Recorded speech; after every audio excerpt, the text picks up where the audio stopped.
Hey, I'm Dee Rees. I'm here with award-winning producer, playwright, writer, director. I'm running out of fingers, journalist, Kemp Powers, and we're talking today about this amazing film, One Night in Miami. I know most of you probably seen it, but you have to see it twice. It's a really nuanced, complicated, kind of layered drama about what it means to be an artist, what it means to be a creator, and what it means to define yourself and as you're defining the world. So first of all, congratulations on all that you've done. And it's like it's really exciting to like watch your work. Thank you so much. I appreciate it. Yeah. I'm a big fan of yours as well. So this is really awesome. Yeah. And I'm a fan of like the books on your shelf behind you. So we'll have to like get together and switch like after Oh this is yeah, for done. real. Yeah. Yeah, Book all club of my two. books. Nice. And actually I heard that you actually the inspiration for One Night in Miami came because you were reading a book. I don't know if it was a snippet from like an article that kind of casually mentioned Cassius Clay, who was at the time like going through this transition to Muhammad Ali. Like, I wonder if you could talk about reading that and what kind of clicked for you to make this into a bigger Sure, scenario. sure. Yeah, I mean, God, this is so long. It was like 2002 or 2003. In my former life, I was a journalist for almost 2 decades. So, Wow. yeah, 17 years. So I was still a journalist, and I've always just been a huge history buff. And I happened to be reading a book on the intersection between sports and the civil rights movement in the 1960s by a great sports writer, the late Mike Marcuse. And there was just one little paragraph in the book that just it was the beginning of a chapter, and it just mentioned that on the night that February 25th, 1964, the night that Cassius Clay beat Sonny Liston. Of course, it's easy for us to forget that back then no one thought he was going to win, so there Yeah. wasn't exactly a party planned. So after his victory, he went back. And the other thing people forget is that it was still segregated. So, it's really Yeah. easy for us to make this more contemporary, but Miami was a segregated city. So Yeah. afterwards, Cassius went back to the black part of town and spent the night in Malcolm X's hotel room with Malcolm and some of his other friends. Those friends happened to be Jim Brown, the football player, Sam Cooke, the soul singer. And the next morning is the first time he announced to the press that he was a member of the Nation of Islam. So when I saw that, I mean, if you had quizzed me back in 2002, 2003 and said like who are your four most influential figures in your life, Mhm. I mean, chances are I would have said those four men. So for Yeah. me, it was just like an alarm bell went off where I was almost obsessively wanting to learn about how they became friends, with of course Sam Cooke being the one that stood out to me because I already Yeah. knew about Malcolm and Muhammad Ali's relationship, and even the Jim Brown of it kind of made sense from an athlete standpoint. Yeah. Because Jim Brown at the time was the most famous black athlete in the world, arguably. But it was the Yeah. Sam Cooke that made me kind of perk up because I was a big fan of Sam Cooke for a lot of different reasons. So that connection kind of sent me on a journey with the original intention of writing a book about their friendship. And Yeah. it's one of those things where you do years of research and you never get around to actually writing the book. You're right. So then years later, and the reason why was because there was a few plot holes, there was a few holes I couldn't fill in, namely specifics of conversations on that night. So as Well, I was fate gonna would have, ask, yeah. yeah, Like, exactly. if not for the paragraph, it doesn't seem like it would be documented. And if it weren't documented, it almost feels like a fantasy of like, okay, what four people do you want to invite to dinner? Yeah, So you drawing it out, yeah. people still think that it's a made up scenario, even with the Mhm. film coming out. Sometimes you'll see people say a fictional scenario, and it's like, no, it wasn't like I chose to put these four men in the room together. They did spend the night together, but Yeah. just as fate would have it, just when my journalism career was winding down and my creative writing career was picking up, and I Mhm. was trying to think of a good subject matter for a stage play, the very thing that had stymied me and stopped me from writing the book, which was not being able to fill in the blanks of that night, Mhm. seemed like the perfect setup for a play. Like Mhm. it had everything I wanted. It was a great opportunity, really good plays that I enjoy, stories I enjoy, have important conversations. And I felt Mhm. like there was this conversation amongst Black men that we've been having for as long as Black men have been around, Yeah. that these men represented very specific viewpoints, very specific ideals of Black manhood. So it's kind Right. of like using them as avatars, letting them kind of hash it out. I was It- gonna say, like, there's like so many ways into the story, and then you being a journalist gives like a fifth kind of possible gaze. So as you were kind of like getting your mind around like the structure and like the kind of like the end, how did you kind of determine like what the POV was going to be? Because I think one of the remarkable things about how the movie feels and like with your writing, Regina's direction, is that it doesn't feel like a play. Like so many films that are plays, they feel like plays, but the characters are constantly pushing against the edges of the box. They're constantly interrogating themselves, like, why are we in this room? In a way that makes you feel real and you feel with them, you're pacing with them. So how did you just as a journalist decide what was going to be your end, and and how did you kind of like complicate that with what the story needed? Well, thank you for that. I mean, the first draft was pretty bad. Don't get me wrong. It wasn't like it came out and it worked. The first draft was like a damn book report. And even I was kind of embarrassed to hear the words spoken out loud. But the way that my journalism really came in, and it was about thinking of the greater context of that night. And what really broke it open for me was, honestly, when I wrote down the names of all four men and I just wrote their ages. So when I put Cassius Clay 22, Jim Brown 28, Sam, I believe it was like 31, and Malcolm was like 38 or 39. Wow. And I realized that the time that I wrote that down, I was older than all the men in that room were that night when I was writing. Yeah. And it kind of struck me that I have been thinking about it from a modern perspective, in the modern times, Muhammad Ali is the most famous athlete of all time. So it's a Muhammad Ali story.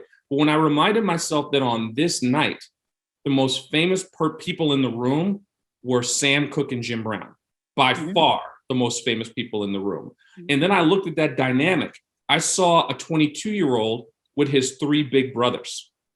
And, I was having a conversation with a buddy where I was like, isn't it funny that if you want to break Muhammad Ali down into his component parts, you could argue that he has the swagger of Sam Cooke, the physical prowess of Jim Brown, and the smarts and intellect of Malcolm X. So it's like, that's when it kind of, the dynamic changed. And it became less about Cassius / Muhammad Ali, more about these dueling ideals about what's the best way forward for us as Black men. What's the best way to create change, and the Malcolm and the Sam being at least, in real life, they were so much closer. That's why they became friends. But at least for the purposes of telling this story, let these diametrically opposed ideals kind of hash themselves out without taking a side, because the reality ultimately is that it's an argument that goes on inside all of our psyches. And the answer to which side is right is situational.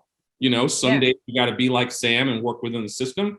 Sometimes the system has to be burnt down and start over. So it was like, that was when I really was able to kind of distance myself from the icons and just get at the pure humanity of it. Like looking at what wounds each man in real life was nursing at that time in their lives, because they all were really nursing wounds. Cassius and Malcolm X is and like Malcolm is figuring out his relationship to the nation. Like he's at a point where he's like trying to like figure out like who he is and how he's gonna hang on. So he's vulnerable, like that. Absolutely. So the real life basically just helped inform these characterizations. And I couldn't have planned it better. Just the real things that each man was dealing with was the perfect setup for the story that I was hoping to tell. And the rest of it was honestly just kind of trial and error. One of the big benefits of having written it as a play first before rewriting it and reimagining it as a screenplay is that over the course of a half a dozen or so productions, you get to kind of beta test it in front of an audience to see the things that people react to. I rewrote that play a half a dozen times before I published it. So, I really got a chance to test out in front of live audiences how they connect to certain moments between, I got to basically like micro test every moment of that argument in front of a live studio audience over the course of 4 or 5 years before I decided to kind of strip it all down and then work it into a film script.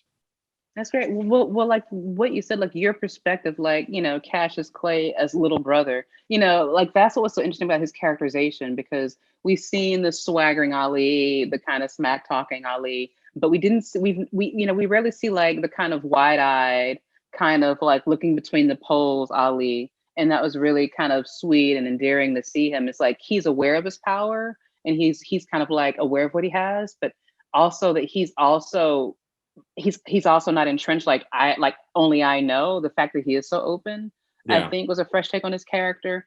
And Right. the same with Malcolm, like the detail of him having the camera, like just the behavior of having that camera. Like he's literally trying to find the frame, and you get the idea that he's trying to figure out like how to like compose this moment, you know. And his subjects are bouncing all over, and they're, you know, resisting even being in the frame. But like, just, you know, I wonder if you could talk about the choice to have Malcolm and the camera and this idea of like what he's trying to compose, like in this Yeah. moment. I mean, Malcolm, writing that Malcolm character was, I mean, obviously I'm Generation X. So Malcolm X is my generation's patron saint. So Yeah. that's the one character that people are like, oh man, you better not, you know, mess this up. But one of the things that interested me in doing research about Malcolm was close friends of his and their recollections of him. And those recollections always seem to kind of, if not outright contradict, go so against his public persona. You always heard about how shy he was. You always heard how funny he was, how he was like a dry wit, you know? And then you start looking at photos. Photography was a big part of this. Looking at, so it's wonderful that all of these men have had so many photos taken of them, in many cases together. But when I started, it was one moment when I like assembled a whole pile of photos of each of the four men. It was almost like a vision board. And I was looking at all the photos, and, you know, some of the photos of Ali, they're the types of photos, you know, where he's like jaw, you know, mouth wide, you know, sometimes being cool, you know, Sam. But when I got to Malcolm, and it was photos of him not speaking on a podium, it amazed me how almost every photo he had a big toothy grin on his face. He smiled more in photos than the other three guys put together. Wow. Okay. And that really, really struck me to see. And of course, in half the photos, he's holding his camera with a big grin as his photo is being taken.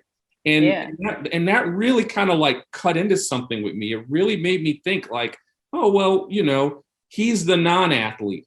He's not the, you know what I mean? He's not the, and it's like, I don't want to call him necessarily the nerd, but you know what I mean? It really had me start looking at him from a different angle. And the fact that Malcolm was one of the big questions I've always had and have to this day is, where are all of Malcolm's photos? Because as we know, Malcolm was a bit of a shutterbug. He had several different cameras. He constantly took photos. He was constantly documenting things in all of his travels, but we've never seen the photos, that all those thousands and thousands of photos that he took. That was always a huge question existing in the back of my mind. So I kind of wanted to bring Malcolm's photography and his interest in it a bit more to the forefront in this characterization of him in this story. Yeah, no, that was like a really terrific and like inspired choice. And then with Jim Brown's character, so he feels kind of like very kind of like, whereas like Muhammad Ali is leaning in, Jim Brown is very like leaning back. He feels like he's like the observer, you know. He feels like wise in a way where he sees it all. He kind of sees, like he literally sees the play. He sees where the angles are coming from. But he too is still, you know, game to kind of share with these kind of brothers. And like, he's not, it's like no one takes the kind of like alpha position, you know, and like with four alpha males, like it could have been easily like, you know, a pissing contest. And it's so like, wasn't that. And so Jim Brown, even though he might see it and has an idea of who he's going to be, he doesn't tell, you know, Muhammad Ali or Cash like who to be. And he doesn't tell Malcolm, you know, hey, you're coming on strong, or you know, he doesn't like defend necessarily. He lets like every man kind of stands like on their own too. But the Jim Brown character, I wonder if you could talk about his character, because he really was like a powerful presence where he's just like super like steady, you know? Yes, I think that the Jim Brown character, both in the play and the film, was the character that I got. I don't want to say the easiest, but the one that I got first. Part of it is that I think that Jim Brown, from everything I've ever studied and read on him, knew who he was. You know, you talk about a person like knowing exactly who they are. It seemed like even at a young age, this was someone who knew who the hell he was. And because of that, it put him in a unique position. When I wrote the stage play, Jim Brown was notable in that when the way the play is staged and structured, it begins when the four of them enter the room, and it is real time for 85 minutes and ends when they leave the room. Wow, and the only person to never leave the room in the play is Jim Brown. And part of that is because I feel like when you look at the relationships we have with our friends, if you have a party, for example, when everyone is together and trying to speak, it becomes very performative. There's like a performative component. But the real discussions happen when we break up into pairs. Like you could be at a party and it's like when you and one of your boys or girls is like in the kitchen grabbing a refill.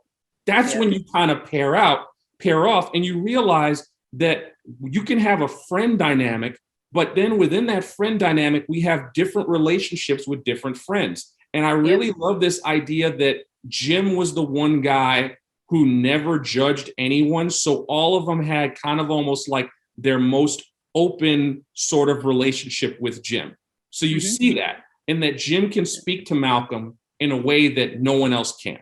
But but Jim knows as a friend, he would only do that when he's alone with Malcolm. He would never kind of like put Malcolm on blast in front of the other guys. You see Jim speak to Sam in a certain way that like no one else can get away with, but he only does it when he's alone with Sam. Similarly, he shares with Cassius about his film thing because it's like he's only going to do that when he's alone. So that's always why that character was structured that way. I'm glad you picked up on it, is that he is supposed to be like non-judgmental because he's also the most confident in who he is. Therefore, he's more easily able to see the other three kind of struggle through them figuring out who they are. Right. Yeah. I mean, he's the only one who's comfortable being perfectly still, having a bowl of vanilla ice cream in a room with three other dudes. Whereas like Cash is like, what should we be doing?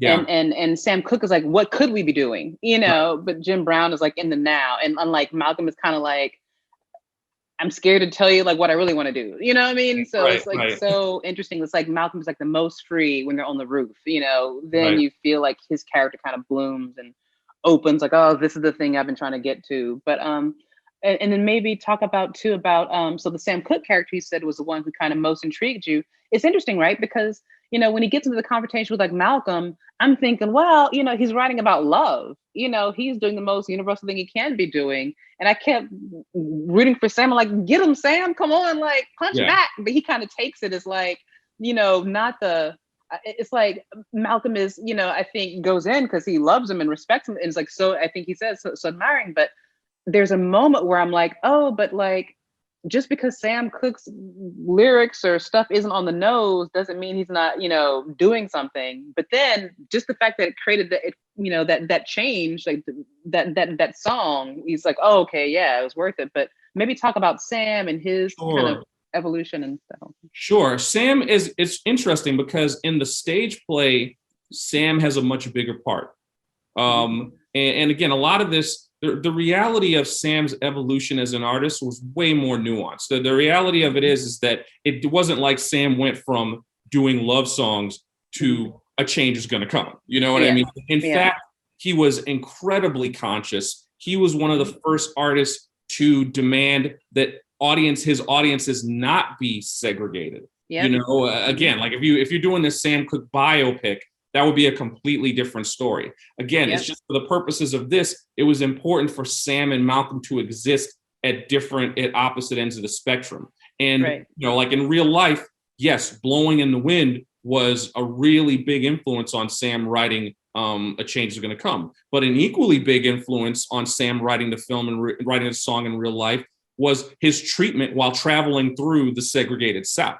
But again, that's not what we were trying to get into for the film, and again, the main reason Sam was such an interesting in for me was what inspired me to write the debate in the first place, and it was a debate I was having with a friend of mine, and this the kitchen over a beer by the fridge. This comparison is going to sound crazy, but you'll understand it at the end. We were having this conversation, and my friend had just read something about how he discovered that Lincoln Perry, the actor known as Stepin Fetchit, during the time that he was blowing up, he was actually one of the first Black millionaires in Hollywood. And And I didn't know this. And I was like, oh, okay, that's interesting. So my friend's point was that, like, Stepin Fetchit is like this character, but Lincoln Perry should be admired because, he was and I sarcastically responded to my friend saying, yeah, he was the first Black millionaire in Hollywood, and all he had to do to become a millionaire was set the entire Black race back 50 years, and he got into it, because it was this idea. The argument was, being successful within business is something to be proud of as Black people, which I agree with. But then I started pushing back saying, but what's the business? And what if that business is something that's detrimental to us?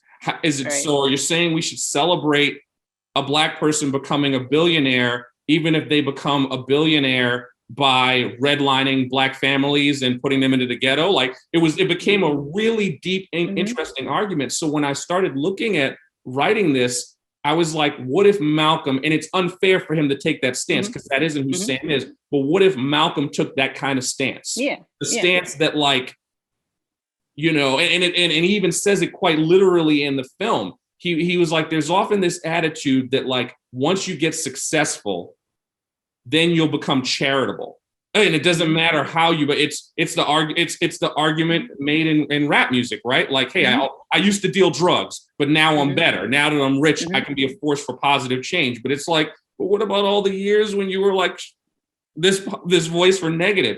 And it was like, okay, what if Malcolm confronts Sam with that? So that's really where it came from. It came from what was in actuality, because if you know anything about Lincoln Perry, Stepin Fetchit is a very complex, nuanced human being and a nuanced character. I mean, there's a character I'd love to watch a film about. But it was like that. I was like, this would be the perfect view for Malcolm to take.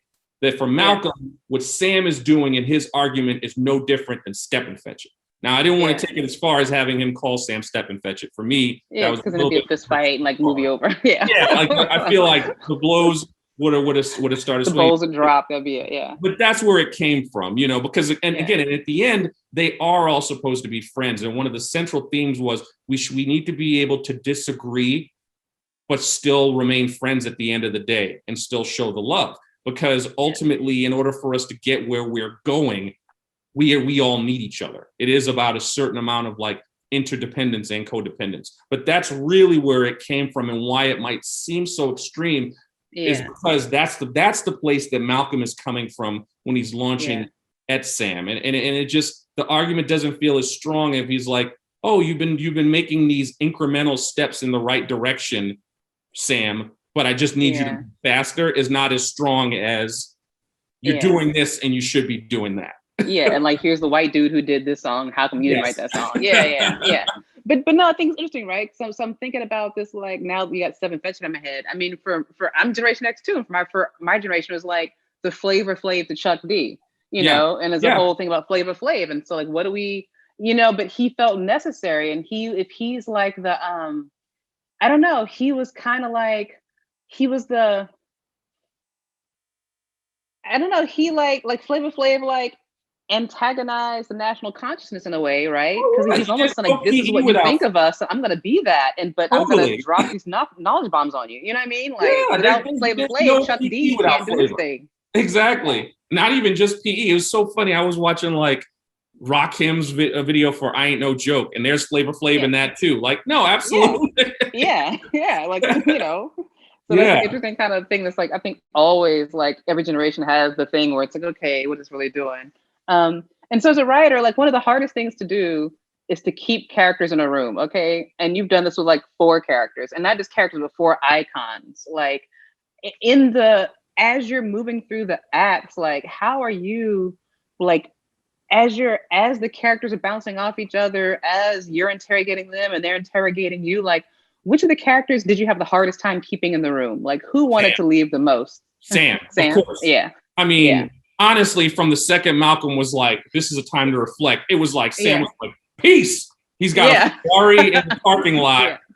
Out. So absolutely. So that, I mean, and honestly, that was always a challenge, was just the Sam of it, because Malcolm has an agenda. That's right. And Cassius is down with that agenda. Sam is not down with that agenda at all.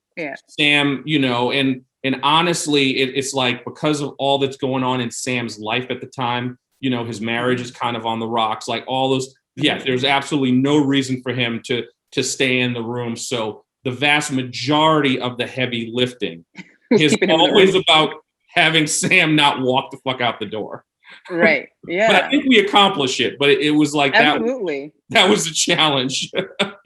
Totally. And then the other thing that's kind of happening, like you alluded to before, like the pairing off and the keeping of secrets, you know, and then like Cassius is like renaming himself, or him like deciding. Yeah. It's a big kind of current, like Malcolm like wants to announce it, but then it feels, you know, it's like the line between, does he want to announce it like in this selfish way, but he realized Cassius needs to be the one to announce, but then he doesn't want to tell the guys, but then it's kind of like how to like, at what point for you did you feel like Cassius had made the decision, and what point did he kind of decide how he wanted to name himself? Yeah, I think that, like, again, and it was a decision I made in the telling of this story that I know might prove controversial to people, but in writing the character, I always thought of it as, in many ways, Cassius has the most in common with Brother Jamal, the guard who comes in, or, you know, earlier on in the film. Get the autographs, yeah. Yeah, to get the autographs, because honestly, they're the same age.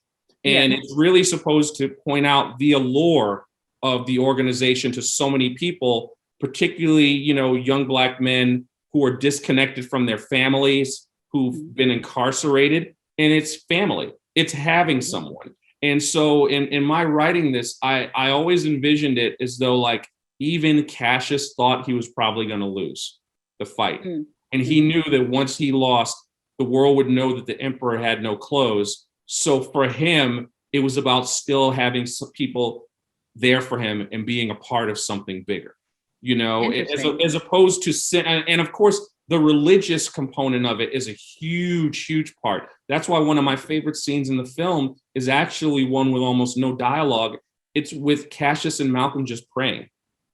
That moment and is about like the power of Cassius being able to find something in his discovery of Islam that he can't find anywhere else, and that's peace and quiet, you know. Because I feel like no matter how verbose a person is and how performative they are, it seems like his life was like a roller coaster, but in that moment there's a peace that he couldn't find anywhere else. And the reality of it is that Cassius was a fan of Sam Cooke for years. And you could argue that, like, wow, you're going around and you're following Sam Cooke and going to Sam Cooke concerts.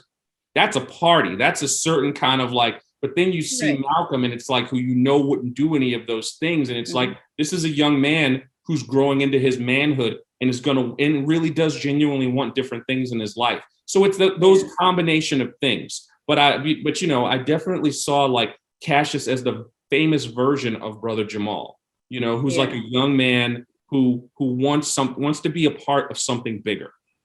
Yeah, and the stakes are higher for Cassius because he's, as you laid out, which I put together, he's the youngest. And so all these men who are like, you know, able to be bolder or be more forward in their statements, they've kind of like made a little money, they have a little cushion, but for Cassius, he's like at the beginning, you know, in a way.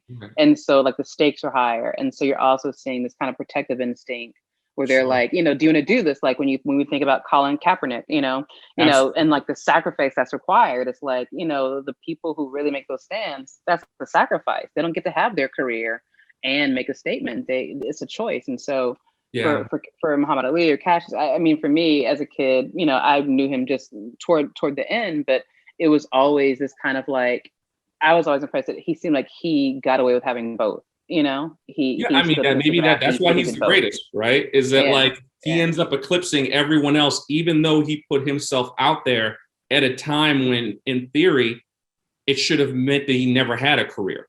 You know what I mean? Like instead, he ended up having the best career. You know, the most. Yeah, it's kind of incredible when you really look at it with the gift of 2020 hindsight.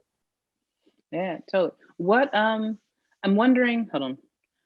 I wonder, was there anything that you felt like what did Regina bring forward in the performances? Like, what was like not on the page, that then as you saw, you thought, ah, that, or what, was in between the lines, that you felt got brought out, Oh in the. man, there was so much that Yeah. between the lines that what Regina did. Again, like what I saw her do was really quite a feat. Like I tell people that, like, if you don't think that she just planted like a serious flag in the ground as a director, wait till whatever she does. Like, I feel bad in that I restricted her movement in terms of a limited number of locations. So when Yeah. she finally gets to go out and be out into the world and not stuck in a Yeah. hotel, I think people are going to see how incredible a director she was, because it Yeah. started even before the film, but even before we started filming. Because one of the things that Regina did that was pretty amazing is that she kind of went out into her network of Mhm. of Black women Mhm. and did her own levels of research and uncovered things about all four of these men that I didn't know. There's a part in the film, for example, where Malcolm calls his daughter, and he's hidden notes for her. That I wrote that in the script after Regina reached out to Ambassador Shabazz and had a conversation with her about like things that her father did. And Ambassador Shabazz shared the story about how her father used to hide notes for them and send her on scavenger hunts. And Regina shared it where she was like, and I was like, can I write that into the script? And she was cool with it. So I did. But that's the thing, is that like, I'm a man at the end of the day, and I got my own blind spots. And Regina, in starting in before we even started filming, and then going into each of those key performances, really made sure to paint a truly three-dimensional portrait of each man. And the way she worked with each actor, it was so cool, because it was like she had a different relationship with each one of the four leads, and she kind of like was able to glean what each of them needed to feel comfortable and to do the performance that was necessary. It's really hard for me to articulate it, because you know what I mean? I'm watching something and I don't quite get how she's doing it, but she is doing it. But she was able to like have a custom. I don't know. Does that make any sense at all? No, it does, because as just an audience member going into it with clean slate, I mean, I think her directing talent is remarkable and obvious, because it's harder to direct with like limited locations, because it's harder to make you feel like, yes, they're staying in this, like, yes, they're staying in this, and also the compositions to cover in such a way where you never feel like you're stuck. You know what I mean? So it's like harder to shoot something in one room than it is to like, and bounce we had around. like more rehearsal, literally I think Kingsley was the last of the leads to be cast. He was cast about a week and a half before the first day of shooting. So they had one table read and then they were on set. No rehearsal at all. It was really something. Like it was really something. That's so terrific. The text is dense. And then I wonder, one of the things it kind of talks about, which is we've talked about some, but just to call it out, is like it kind of talks about in each of the characters, because even Malcolm, I feel like it's depicted like as an artist. So if we say this is a room of four artists, this film kind of asks like, what is demanded of the artist? Like, what is the social responsibility of the artist, in the creation of the work versus like who you are in the world, or both, And so I wonder if you talk about like how you were kind of working with that theme in each of the characters and the different answers that the men came to. Yeah, that's the dominant theme, right? I really do see this, and that's why I said Sam is pivotal, because we're witnessing an artist's journey. Like that's the real, even more so than Cassius's arc to becoming Muhammad Ali, which is kind of like that's predetermined. We already know we already know what he's leaning toward. We know that an argument to have him not become Muhammad Ali is a futile argument. But Sam's journey is one that I think people aren't as aware of. Therefore, it really does boil down to the artist's journey and social responsibility. And I think back to, I'm in my 40s now, and I think back to when I first started writing creatively, and I would always say things like, man, I just want to be seen as a writer, not a Black writer. And it's this, again, I'm not telling anyone else how to describe themselves, but I feel like regardless of how I want to be seen, the world has decided that if you're Black, you are a Black, whatever you are. I'm sorry. Yeah. I've seen Yeah. zero evidence of anyone transcending their race as an artist and not being their race first.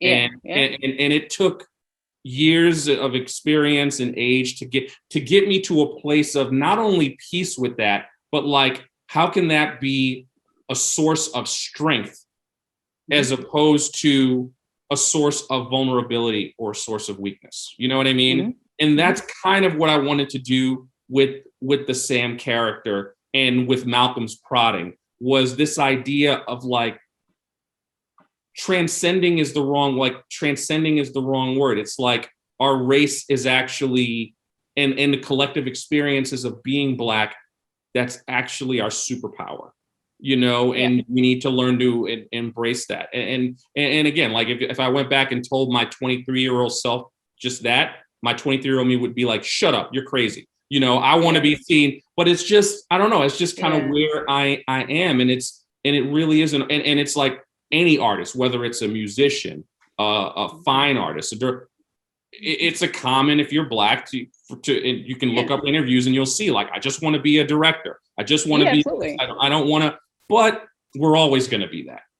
Totally, yeah. And I think it's hard, and we resist the label because in most cases it's not additive, it's like reductive. Exactly. And it's like segregating. It's like, you know, you're good for a Black writer. You know, it's like there's not like a sense of like, you know, it's like, I'd be surprised at people who haven't read like James Baldwin. You know what I mean? But if I haven't read James Joyce, I'm illiterate, but you haven't read James Baldwin. So it's kind of like that kind of idea of like the label makes it optional or makes it like extra credit, you know, or makes it like being viewed on a different scale, you know. And I think that's the frustration where it's like, no, like put this in the big pool of art and like let's really let it be a meritocracy, you know, because some other stuff would fall. But and I think that's it. We got to fight for our art to be treated with the same respect, historically and collectively. Like, it's so funny. I don't know about you, but like, I was exposed to like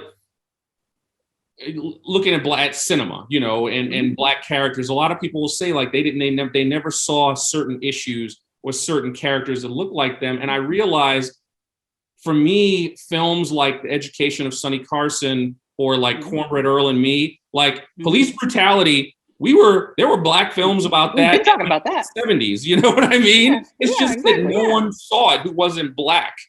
And that's the thing, is that like, I took for granted, I assumed Henry O. Tanner, for example, was an artist everyone knew. And I didn't realize until a certain social situation that most white people had never heard of him. Yeah. And it's just like, how is that possible? Exactly what you said. If we don't know James Joyce, we're somehow illiterate. But there are like titans of Black art that no one knows other than us. Exactly. Yeah. And I think, like, you know, I grew up in the kind of household where my parents were always like counter programming. So for me, it was like, whatever I got in school, I was going to get the opposite at home. And like, well, you really know, this is the story, you know?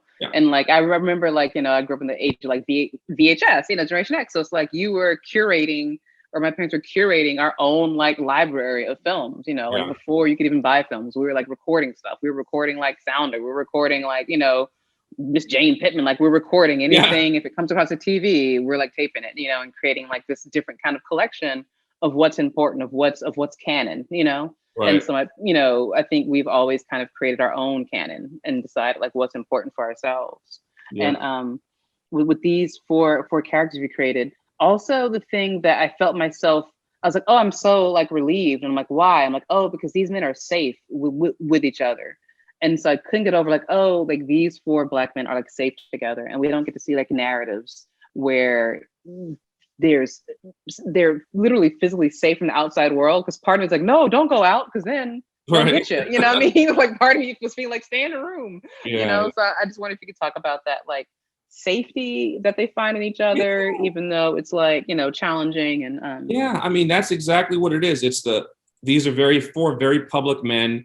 And there's the public versus the private, you know, and it's like, I just wanted to, safety is the operative word. And it's particularly when you look at like, okay, like today, of course, things have changed, things have gotten better. I'm not going to be one of those people who says like things are the same now as they were in the 60s. Of course, massive improvements. But the thing is, it's a pendulum swing. it is possible for things to swing, for us to take backward steps. And I do feel like the past 5 years to 10 years has been a lot of backward steps. You know, I think it's been regressive. Like we're, you know, I don't know. Yeah. And so looking at these 4 men, let's use Hollywood as an example, right? Like being in this business is so funny because so many of the things we deal with and the challenges we deal with, we can't really talk to anyone else about it outside of Hollywood because they don't understand it, right? And so for these men, think about it. They're 4 during segregation, during a time when it is literally dangerous to be Black and famous or Black with money or Black and messing around with white girls. Like, film, all of those things will get you killed. These are 4 unapologetic, famous, defiant, world-traveling, rich Black men. Like, it is just... and that's what I always saw. I was like, if you put these 4 men in the room, I felt like at this time, there was almost no one else in the world other than them that knew what it was like to be them. You know what I mean? So it's like, in fact, these 4 can only talk about these issues with each other. And I mean, even like taking Sam as a musician, we tend to make Sam seem more contemporary than he is. You know, Sam's career was like the early 1950s when it started, you know, 1940s when you look at the gospel side. So even Sam was like a titan among his contemporaries. You know, Ray Charles got very conscious as well. But when you look at like Little Richard and a lot of the Motown, and like at that time, man, they weren't thinking like Sam Cooke was thinking. That's why it was possible to pay a lot of them in cars, as opposed to trying to get licensing and like their song catalog and their masters. No one was thinking like that. And that's Black and white. So these guys, I felt like, God, what they were 4 unicorns, to be perfectly honest. And only a unicorn can only talk about unicorn problems to another unicorn. And so, safety, I think, was the operative word. Is that I think that they were only, and again, this is just for my purposes, for the characterization of them in this film, that was a driving factor, was that like they can only have this conversation with each other.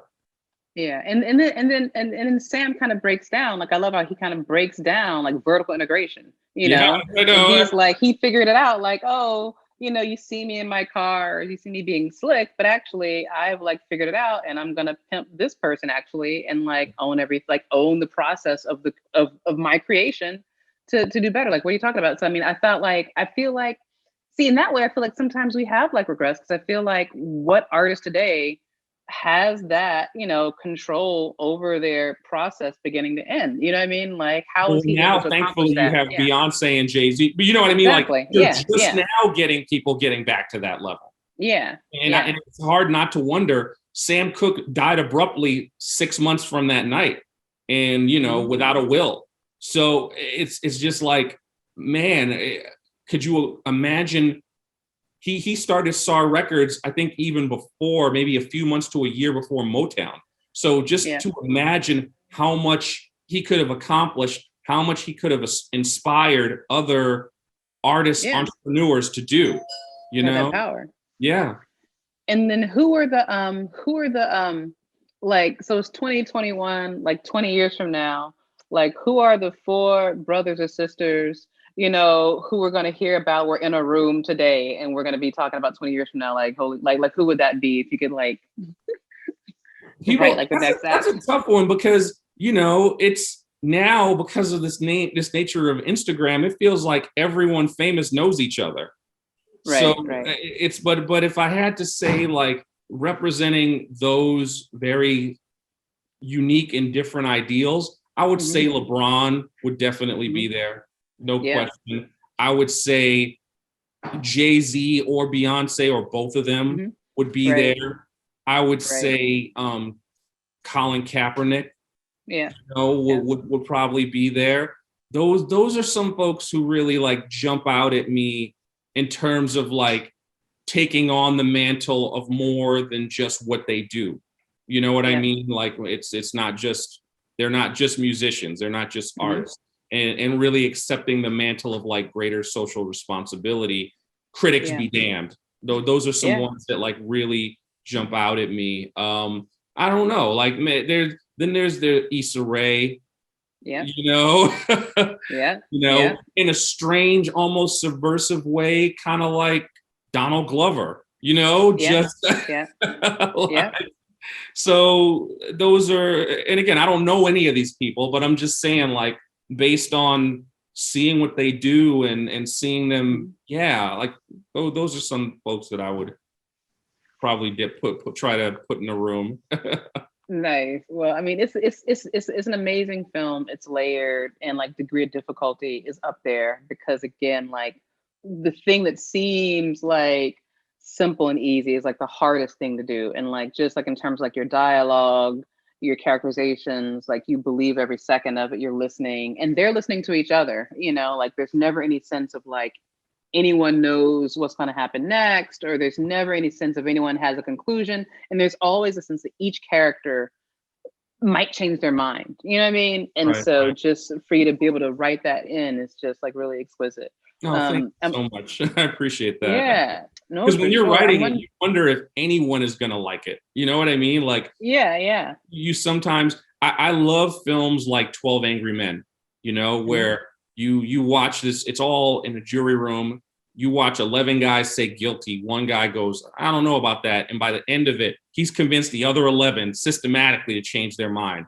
That is Yeah, so powerful to me because as an audience member, he's changing my mind with each of these characters. So it's this idea yeah, of being able to see through the POV of each of the characters while you're going on this roller coaster ride. And the right. other thing is we're talking about musicians and athletes and having to show restraint. You know, like Mhm. great, like we make the boxing match, the arena, so to speak, is the room.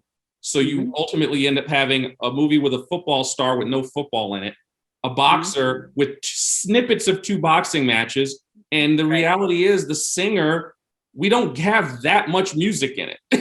Yeah. It's No, to the very end, and like saving that song as a yeah, culmination was like a masterstroke because yeah, like you've earned it. Like that song is then earned. Like, you yeah, know?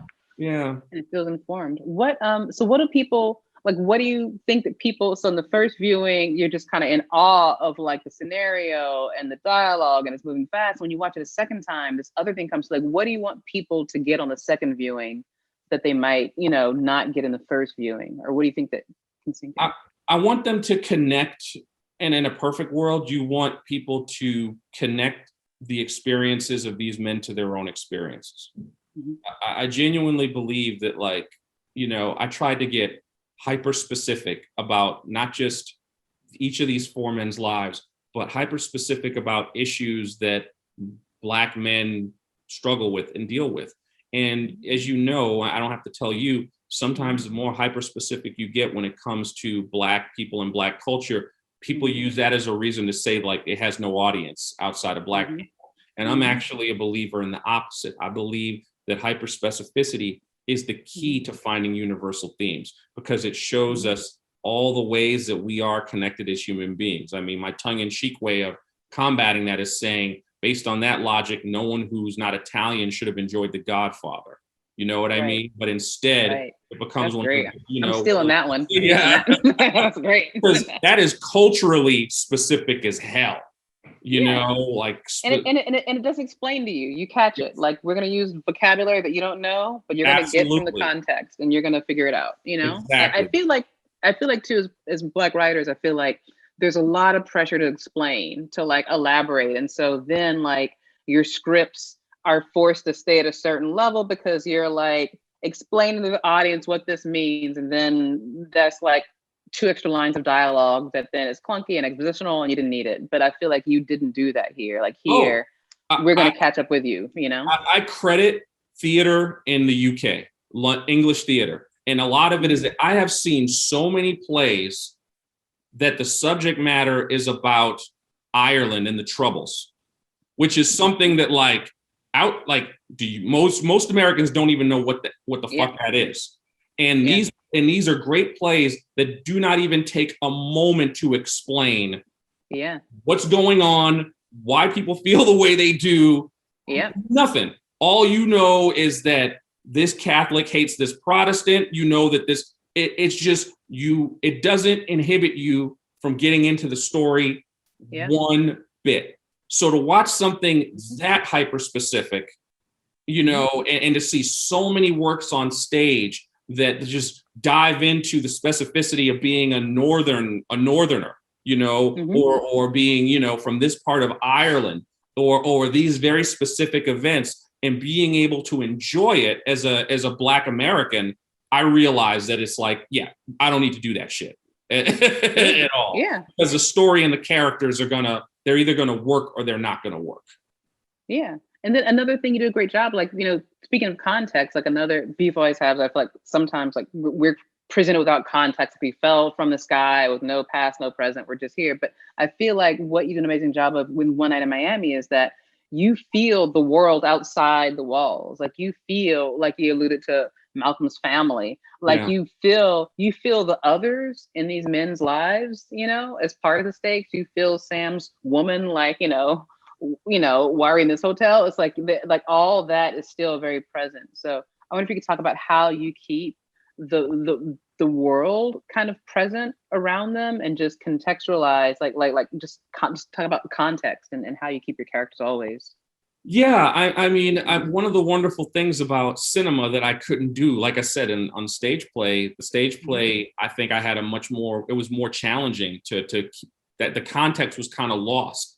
And it actually made the stage play feel way more contemporary in terms of like, and it almost anachronistically so. Okay. And I feel like the wonderful thing about cinema was we were able to, I could write and I could put these men into a greater context. And that's why, that was the whole idea originally that for the 4-part prologue, to kind of like, not just show, it was two desires. One, to show the wound that each of the men was nursing when they got into that room. Two, was to put them into the context of their time and place, and then there were just like little things all throughout it, little flourishes, little moments, little conversations, little asides that they might not seem like a big deal, but they very subtly kind of help remind people and reestablish like the time and place that they're in. And again, when I first read the passage that mentioned this night, even I had kind of forgotten, like watching that Ali fight, watching it on video. It's something that's been available for years.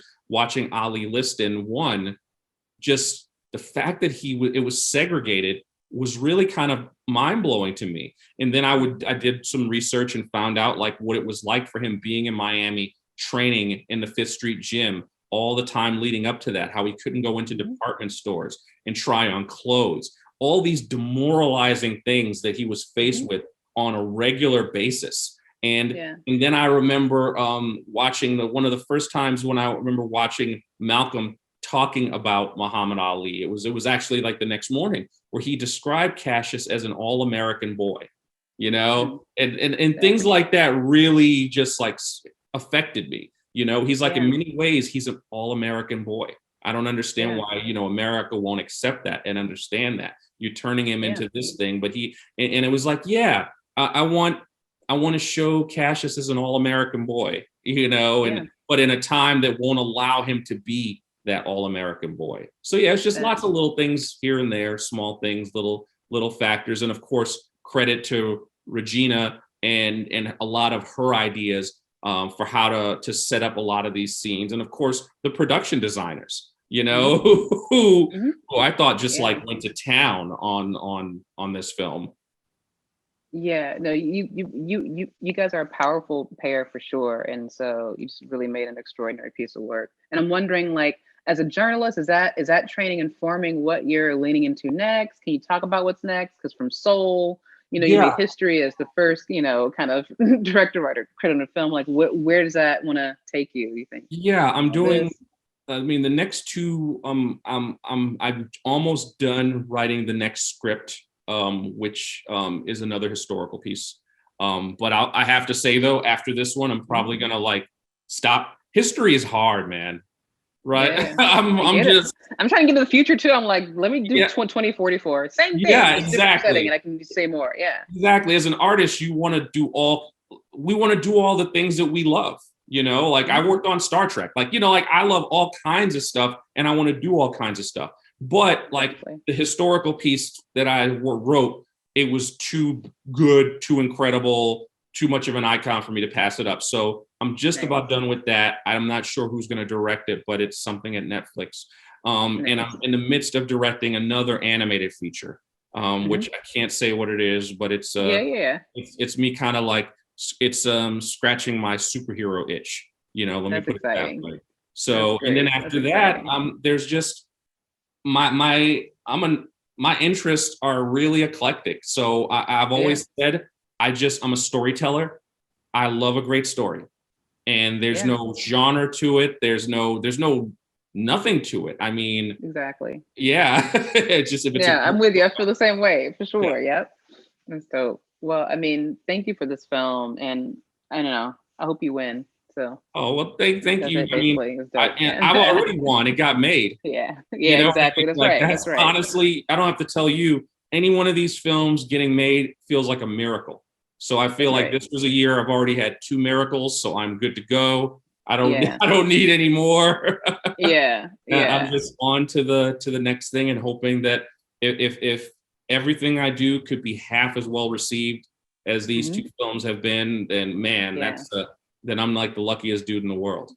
You've done it. Like you're the fourth in the room, for the next version of this. But congratulations. The film is Thank dope. And yeah, and I'm just really excited for you. So